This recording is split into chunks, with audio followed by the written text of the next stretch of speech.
The film opens 10 years in the past with a fast-paced fighting sequence.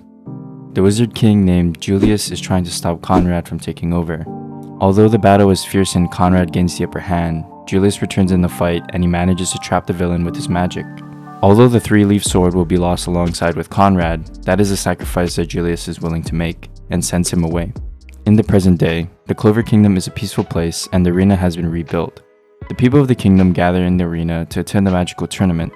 Several contestants will participate in the tournament, and it is said that the person who wins, it is very possible to possess the ability to become the next Wizard King.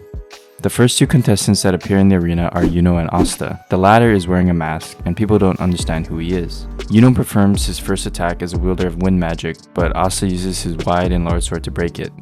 Suddenly, Conrad appears in the arena alongside his own companions. He summons the three-leaf sword into his hand and his team uses magic to cover the area under a black dome. The people run to save themselves in a frenzy while the bad guys release some powerful magic upon them. A bunch of lifeless knights start causing mayhem, but Asta removes his mask and starts attacking them. After saving an old man, Asta takes on the rest of the minions. Soon, Yuno joins the fight and jokes with Asta for trying to disguise himself by wearing a mask. Additionally, their friend Noel covers their backs and scolds Asta for not telling her he will join the tournament. In the meantime, Conrad has subdued Julius, who now looks like a normal human being and does not seem to have the powers he used to possess 10 years ago. The squad of the bad guys takes their time to introduce themselves and they reveal that Asta possesses no magical powers like the rest of the fighters. Despite, he is able to break their attacks. A huge fight starts in multiple areas of the arena.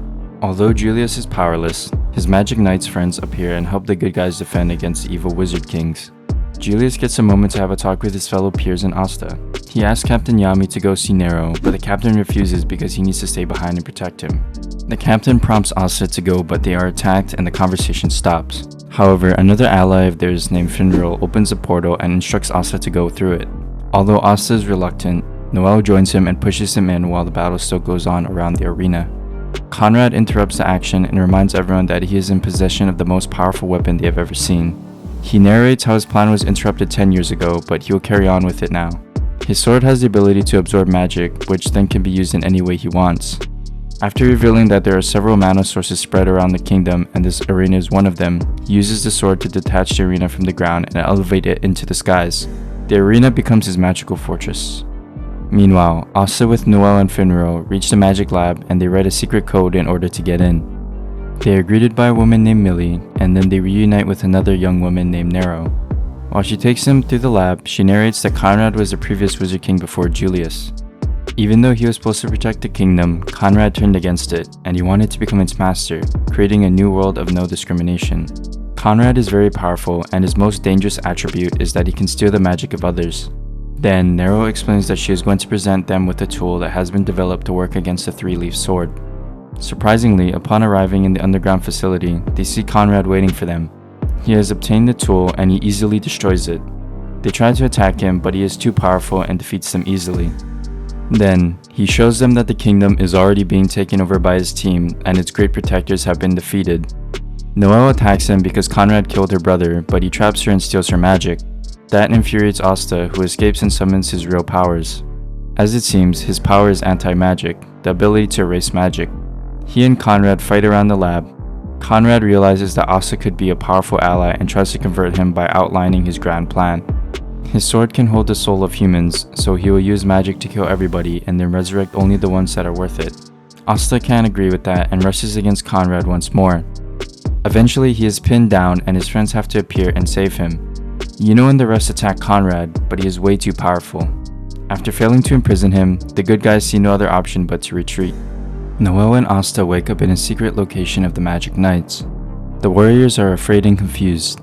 Most of them believe that their best choice is to leave the kingdom and run away. However, an injured Asta gets up and delivers a very motivational speech, saying that they are Magic Knights and they are supposed to protect the nation. Although he is not going to force anyone to follow him, he will fight against Conrad. The knights get hyped up and they agree to fight by his side. Asta has no real plan of action, but soon some of the most elite magic captains appear. They are alive because they were absent, occupied in missions away from the kingdom. When they return, they saw what has happened and they watched over Conrad's flying fortress. The rest of the captured captains are still alive because Conrad needs them to extract their magic and feed the sword.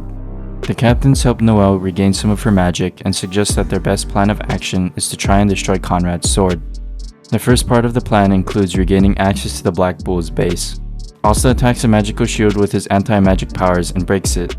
The team saves Knight Henry and the base magically transforms into a flying vessel. However, they are attacked by a large number of enemies and the three captains have to stay back and fight while they also create a path for the rest of them to escape and proceed with the mission. Indeed, they defend the vessel successfully and Asta with the others are ready to fight whomever they meet next. Meanwhile, Conrad receives a report that the rebellions are moving against him. Of course, he has been waiting for Asta to come. Conrad is also keeping Julius a prisoner in the same room with him because he wants to make him suffer by showing him how his friends will die. One of Conrad's captains uses his magic to float outside the fortress and attack the Black Bull vessel. However, the vessel takes no damage. In return, the Knights of the Black Bull gather their powers together and attack Conrad's captain, drilling right through his magical constructions. Two more evil captains appear, but this time the good guys use a magical porter to evade them. Asta uses his own anti-magic and charges his sword with power, making it larger and stronger. The vessel approaches the magical shield of the fortress so Asta can drill through it, but he is attacked. Thankfully, two of Conrad's captains are seized and imprisoned by Sally and Finral. Despite, the other evil captains return and attempts to stop Asta. Yuno comes out of the ship to fight him and provides some cover for Asta. Soon Asta and Yuno join forces and they are able to drill through the shield by using Asta's sword. However, the shield replenishes itself immediately and the Black Bull vessel is cut and left outside of the fortress. Despite that fact, the knights remain calm and place all of their hopes upon Asta and Yuno. The two of them see Conrad carrying on with his plan and intend to stop him, but they get interrupted. Yuno tells Asta to go and fight Conrad while he will fight his captain. Yuno summons his most powerful magic, but he still gets knocked down. The enemy captain explains that inside this fortress his magic will forever be replenished because the sword functions as a mana source for the bad guys. However, Yuno is not intimidated and reveals he is not alone when Captain Yami appears behind him. While Yuno was fighting, he also freed Yami and the rest of the captains in the process. However, the evil captain is not worried because he believes the captains will not have much magic left. After all, they have been drained all this time in the fortress. In the meantime, the rest of the knights have joined their evil counterparts in another dimension to try and put an end to their reign. However, they are trapped in difficult situations. Avalanche has summoned powerful ice magic and is able to freeze most of the knights, while Funny Bunny is putting up a good fight against Vermilion. Back in the fortress, the captains are also caught up in a tight situation. Yuno takes some time to recover while Yami is fighting against the evil captain. When the time is right, Yuno charges his magic and attacks, but the evil captain puts up a magical wall. The clash of their magical powers ends up in a huge explosion. Asta is approaching Conrad, but the latter tries to stall Asta in order to nail the sword deep into the earth and start destroying everything. Asta is quite persistent and he is able to meet Conrad on the ground. He threatens that he will defeat him and then pull his sword out to ruin his plan. Conrad believes that the two of them share the same characteristics, but since they can't work together, they have to fight. The battle keeps going on in all fronts, good guys against bad guys. The evil captains are attacked, but they are so powerful that they always come back. Yuno charges against his opponent multiple times and his friends help him. When they think they are defeated, their rival, the enemy, unleashes a large amount of magic to fight back. At the same time, Conrad is fighting against Asta and makes a reference to his past life, when he was alone and powerless. Additionally, he tries once more to convert Asta and tells him that they can rule the world side by side. Since Asta is not interested and attacks him, Conrad decides to stop holding back and put an end to this. He uses his key magic to summon his powers on himself and is ready to attack. At the same time, Noelle and the rest have regained their control and they are fighting against the Ice Captain. Being in a tough spot, Noelle thinks that the only way they can win is if Asta defeats Conrad. However, she is not aware that Asta is being beat up by Conrad. Conrad believes that the protectors of the kingdom are useless, but that infuriates Asta, who remembers that Wizard Kings are supposed to even give up on their lives in order to protect the people. Asta becomes even more powerful, and the battle keeps raging.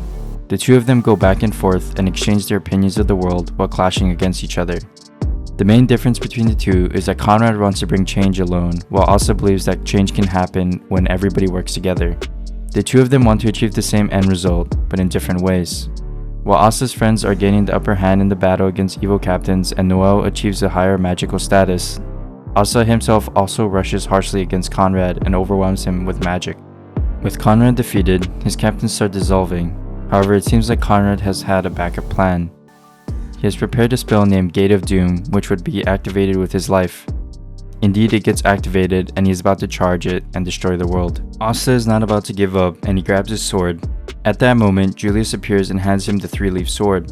When Asta takes it, all the magic knights give their magic powers to the sword in order to make it more powerful.